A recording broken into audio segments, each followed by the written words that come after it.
Long Island, October 1915. A white racing car is circling a wooden track at a speed that seems impossible. The board shudder beneath its tires. Each turn sends the car climbing toward the outer wall.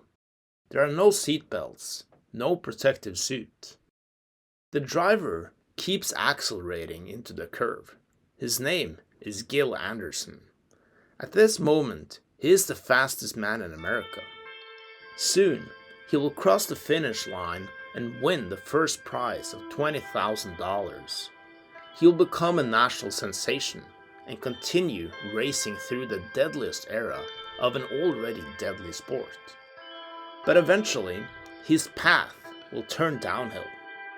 Gil Andersen will die at the age of 51 inside a psychiatric institution. This is the story of the boy who left Horten, Norway alone, helped build an American automobile company, survived racing's most dangerous age, and then disappeared from history.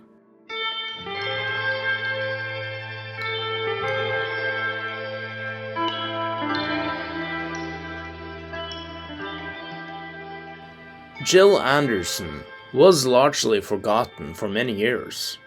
The few people who did know about him believed he was a Swedish American. Tor Ivar Volla, the former editor of a Norwegian car magazine, was one of them. But Volla was also the man who eventually uncovered the untold story of the Norwegian racing pioneer, publishing more than 20 articles about him during the 2010s. I met up with Tor Ivar Volla in Oslo. So we know him as Gil, but that wasn't his birth name. Who was he and where did he come from? Gil came from a small town in Norway named Horten, and his father was he made explosives for a marine wharf in town.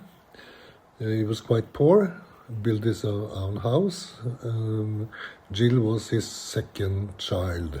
Gil, he followed in his father's footsteps and educated himself to be a marine engineer.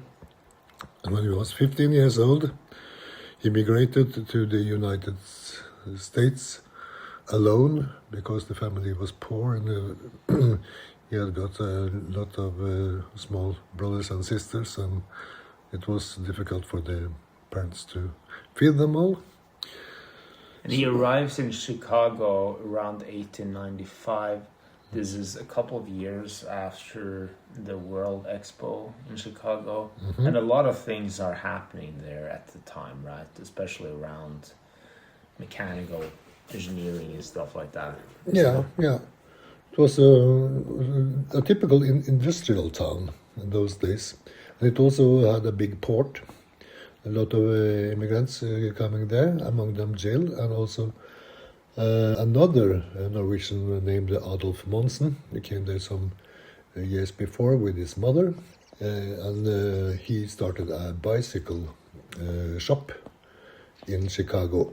Gil became his friend. They were nearly at the same age, 1 year's difference, I think. And but the strange thing is, 2 months after Gil arrived, the first motor race in the United States was arranged in the streets of Chicago.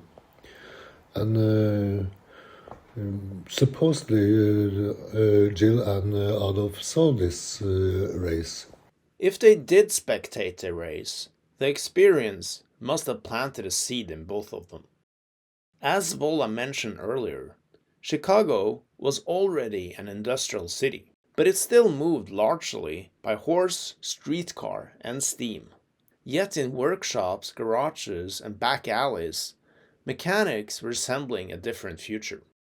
The automobile industry did not yet have clearly defined professions. A man could easily be an engineer in the morning, a mechanic in the afternoon, and a racing driver on Sunday. That suited Andersen. We do not know what he did during his first years in America, but based on his background and the addresses where he lived, Vola believes that he worked as a mechanical engineer on the waterfront. In his spare time, he probably experimented with automobiles, or at least frequented the garages and workshops where the first generation of motorheads gathered. And he probably fitted right in. He was broad-shouldered, mechanically gifted, and willing to test a machine by driving it as hard as it would go. At some point, possibly through his fellow Norwegian Adolf Monsen, Andersen entered the circle around the engineer and automobile entrepreneur Harry Stutz. And those three, Stutz and these two Norwegians, worked together making Marion cars. Founded in 1904, Marion produced mid-priced and expensive cars during a period when Indianapolis was emerging as one of America's early car cities. Stutz became the company's chief engineer and helped develop its increasingly powerful machines. Stutz and Adolf also raced these cars. And in those days, some investors, foreign investors, bought a land area outside in Indianapolis to build a racetrack there. A racetrack for a motorcycle and for a testing ground for all the car factories, for balloon competitions, a multi-purpose area, in fact.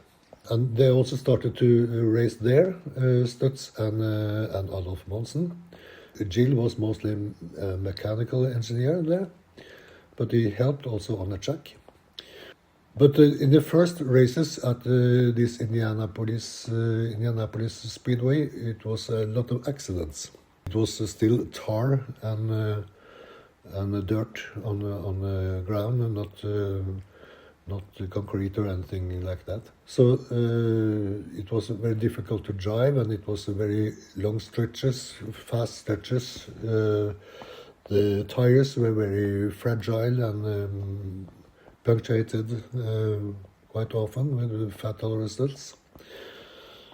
So the owners of the track decided to lay bricks on the whole track. But the audience were less and less interested. It was they were coming in a very difficult economical situation. So they decided to have just one car race in a year, which would be 500 miles long, and that was a success. The first race was in 1911. At that stage, Gil already had started to race himself. His first race was probably at Brighton Beach. It was a 24-hour race on a horse track, and he was a spare driver. So when his time came to drive, he was very unlucky because one of the front wheels hooked in the fence on the inside the track, and the car turned over, and the mechanical who was with him, he came under the car and was killed. But then came this race at Indianapolis. And at that time, the Marion factory where Stutz and Gil and Adolf worked was overtaken by an investor named John North Willis, who would buy very ordinary cars, and he decided what kind of car they should make. And Stutz and the two Norwegians didn't agree, so they left. Stutz and Andersen, they started to produce car parts and accessories until they heard about this 500 miles race. They decided to build a car, and they did. And Andersen also make a lot of that work and the construction. But they got only one car finished just in time for the race. and they started. It was about 40 entries, and it was 25 who came through the tests to be allowed to drive, to take part. And Gil, he finished number 11 among 13 finishers. This was a sensation that a car, a prototype built in their hometown. So they got some orders for replicas, and they started to build a little series of these cars. Finishing 11th put the Stutz company on the map. It also placed Gil Andersen inside a sport where the distance between advertising and catastrophe was only a few inches. The cars had no mirrors. The mechanic beside the driver looked backward for him, often holding onto the seat with one hand. Brakes worked only on the rear wheels. Spectators stood at the roadside or leaned over the earth banks at the turns. A puncture could throw a car into a crowd. Drivers and mechanics repaired their own machines wherever they stopped. The danger was not an unfortunate side effect. Newspapers described broken cars and broken bodies with the same excitement they gave to lap records. Andersen was a family man at this point. He had to survive, not only for his own sake. And somehow, he learned how to survive in this brutal sport. He could feel a mechanical problem before it became a failure. And when something broke, he knew how to fix it. By 1913, that combination of nerve and engineering had made him a strong contender. And at that point, a lot of the cars was imported from Europe, who made much faster and better racing cars than the Americans did. So these rich Americans who had European cars, they drove like hell and destroyed the cars one after one. And after a while, Gil led the India 500. I think he led it for about 13 rounds around the circuit, I think, and then also his engine was finished. So no money for him that day. But later that year, he won his first race at the Elgin. That was a road race. And the strange thing was that when he was in that race, his wife visited the lawyer to seek for a separation. So when Gil was finished and got his money prize money prize, or a trophy. Yes, he also got his separation papers at the same time. The wife was interviewed, and she said that he was too popular, so he couldn't be a family man. While his marriage fell apart, his racing career picked up speed. By 1915, Stutz had turned racing into a national campaign. The company assembled 3 leading drivers: Earl Cooper, Howdy Wilcox, and Gil Andersen. Their cars were painted white, and the drivers and mechanics wore white overalls and white helmets. Newspapers called them the White Squadron. They faced European machines, developed for Grand Prix racing and brought to America by wealthy owners. Stutz, by contrast, built race cars close enough to its production models so that success on the track could still sell cars in the showroom. At Indianapolis, Andersen led for 25 laps and finished third, making his car the highest placed American car in the race. But his defining victory came at Sheepshed Bay, on a steeply banked track made entirely of timber. That race, Gil won.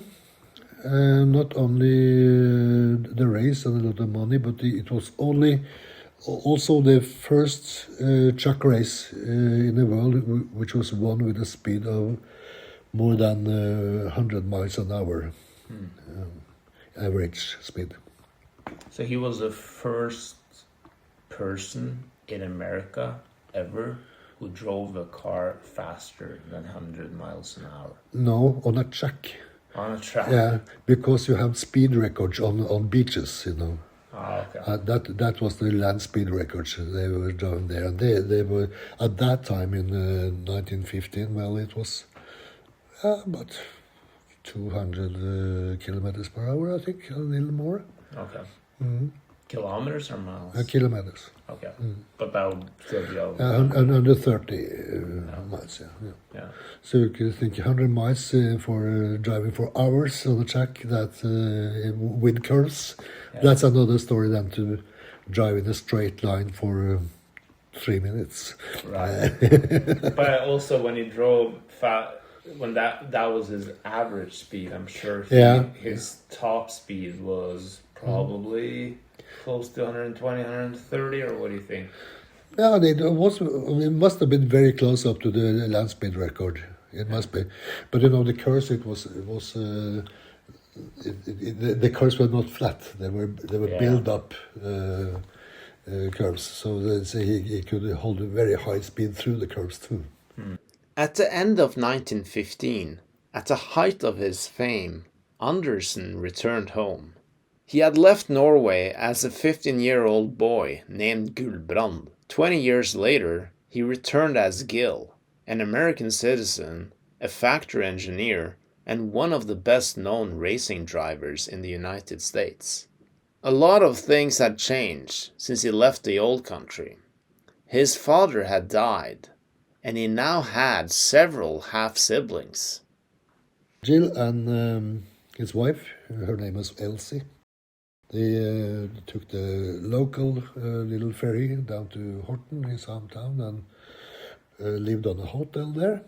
And they visited their siblings, and Gil had with him a watch, a pocket watch, to give to. He had gifts to all his brothers and sisters, but he had also, among those things was a pocket watch he gave to his younger brother, and that pocket watch still exists, and is the only item in Norway who has belonged to Gil Andersen. And it's the owner he keeps it in a safe actually. Even yeah. But I've seen it and I've held it, but I have to put it back. and yes, and I put down this. I wrote down the serial number of the watch then. But, so I succeeded to identify it to be produced in 1895. So it was produced in the same year that Gil he arrived in Chicago. So probably he bought this watch at once when he arrived there. Yeah. When he returned to America, the war had tightened its grip on the American car industry. Rubber and spare parts became difficult to obtain. Races were either cancelled or drastically shortened. In 1916, Andersen also suffered a serious leg injury in a crash in Cincinnati. He continued racing for a while, but never fully recovered. Then, when the United States entered the war, organized racing almost vanished entirely. Andersen moved from the cockpit into design and production. You might think that this would have given him more time with his wife, but that never happened. He woke up one morning and his wife was sitting dead in a chair beside his bed. And poisoned herself, I think. That was the official reason. We can only imagine how this affected him psychologically, but he kept on working.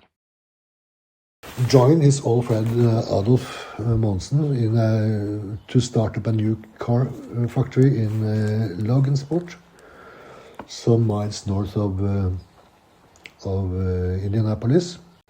Just after a couple of years, 1919, 1920, they started to produce some cars. Very expensive, a Duesenberg motor engine, very fast, very high quality. Not many customers, but they produced more than they sold. But they had no cars in stock, but because inhabitants of Logansport, they could say that loads of cars was on train wagons in the night. And I think this man who was CEO, so he sold them under another name. Andersen, he saw this was monkey business in a big scale, so he went back to Stutz, and it was very good for him because 1 year later something, Van Sant was shot down and killed on a hotel room in New York, his way of living. But Stutz, Andersen, he went back to Stutz and continued to be a test driver. And after that, he went to Europe to visit a coach builder. During this visit in Europe, he went to the Le Mans 24-hour race for sports cars. I was very impressed of what he saw there and thought maybe he should let the Stutz drive there. So he went back to Indianapolis and got, okay, you can take one car next year with you, but you should not drive it yourself, but you are responsible for that car. And he did exactly that. And it was a very promising experiment because the Stutz was very soon second place. And when the 24 hours were nearly over, the leading car got mechanical problems and slowed down. Wow. So the Stutz come nearer and nearer and nearer and nearer. And if that race had been won half an hour longer, the Stutz would have won, because that Bentley who won was completely finished. Yeah. And the Stutz was still very drivable. But time was not on his side, and he didn't win. And from then on, things only got worse. The Wall Street crash came in October 1929. Car sales collapsed, and Stutz was hit hard. Its founder, Harry Stutz, died in the summer of 1930. By then, Andersen's own health was failing. On September 20, 1930, a few weeks before his 51st birthday, he died at Central State Hospital in Indianapolis, an institution that housed thousands of psychiatric patients. The death report states that he died of a lung infection. And there can be two reasons for that. One thing is that he really got lung inflammation and it was the nearest hospital where he could have a place. Or it can be because it was a shame to have inside people in the family, so we keep it as a secret. So they put some other reason on the paper. I don't know. What do you think?